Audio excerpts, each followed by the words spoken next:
Hi అండి, welcome to అనురాగాలు. ఈరోజు వీడియోలో ఎండు బొమ్మిడాయిలు లేదా కడ్డీ చేపలు దోసకాయ కూర ఎలా చేయాలో చూద్దాం. ముందుగా క్లీన్ చేసుకున్న కడ్డీ చేపలని ఒక 2-3 నిమిషాలు వాటర్లో వేసి ఉంచండి. తరువాత నేను ఈ వీడియోలో చూపించిన విధంగా నీట్గా కడుక్కోండి. బొమ్మిడాయిల పైన ఎలాంటి డస్ట్ లేకుండా క్లీన్గా కడిగి పెట్టుకోండి. తర్వాత స్టవ్ పైన ప్యాన్ పెట్టుకొని ప్యాన్ వేడయ్యాక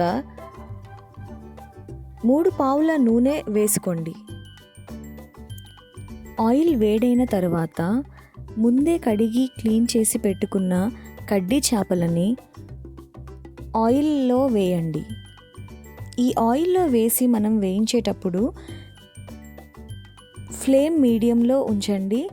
మీడియం ఫ్లేమ్లో ఉంచి బ్రౌన్ కలర్ లేదంటే light brown colour or golden brown colour వచ్చేంత వరకు ఎండు చేపలని నెమ్మదిగా తిప్పుతూ వేయించండి.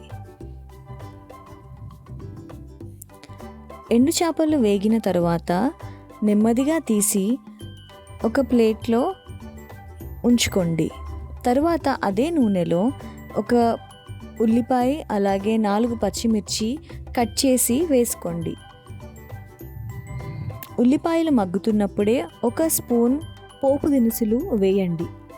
పోపు దినుసులు ఉల్లిపాయ చక్కగా వేగిన తర్వాత 2 స్పూన్ల అల్లం వెల్లుల్లి పేస్ట్ వేయండి.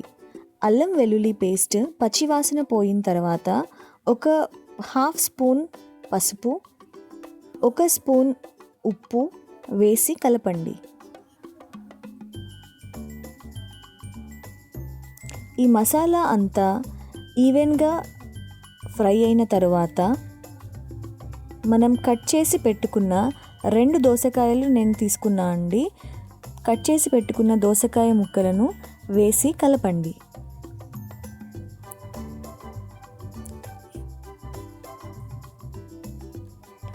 ఈ దోసకాయ ముక్కలు ఒక 2 నిమిషాలు మగ్గిన తర్వాత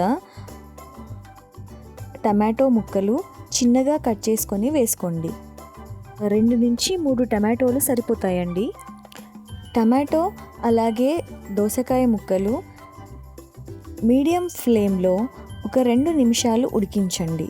2 నిమిషాల తర్వాత ఫ్లేమ్ని సిమ్లో పెట్టి ఒక 10 నిమిషాలు ఉడికించండి.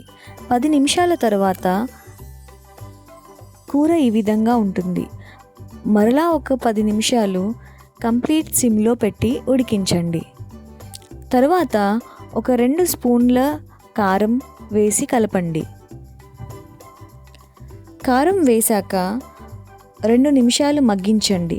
తర్వాత ఆల్రెడీ మనం వేయించి పెట్టుకున్న కడ్డీ చేపలను వేసి నెమ్మదిగా కలపండి.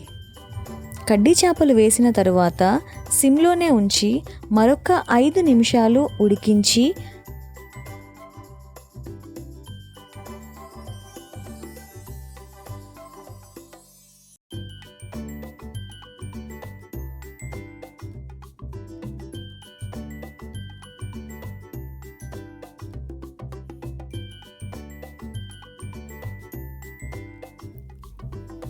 సన్నగా తరిగిన కొత్తిమీర వేయండి. కొత్తిమీర వేసి నెమ్మదిగా కలిపి మరొక నిమిషం పాటు సిమ్లోనే ఉడికించండి. తరువాత స్టవ్ ఆఫ్ చేసినట్లయితే వెరీ టేస్టీ అండ్ చాలా ఈజీ ఎండు చేపలు లేదంటే ఎండు బొమ్మిడాయిలు దోసకాయ ఇగురు రెడీ. ఇది అన్నంలోకి చాలా టేస్టీగా ఉంటుందండి. ఎవరైతే నాన్ వెజ్ని ఇష్టపడే వాళ్ళు లేదంటే సీ ఫిష్ని కానీ డ్రై ఫిష్ని ఇష్టపడే వాళ్ళు చాలా ఇష్టంగా తింటారు. ఈ రెసిపీ చాలా టేస్టీగా ఉంటుంది. మీరు కూడా ట్రై చేయండి. And if you like this video please like, share and subscribe.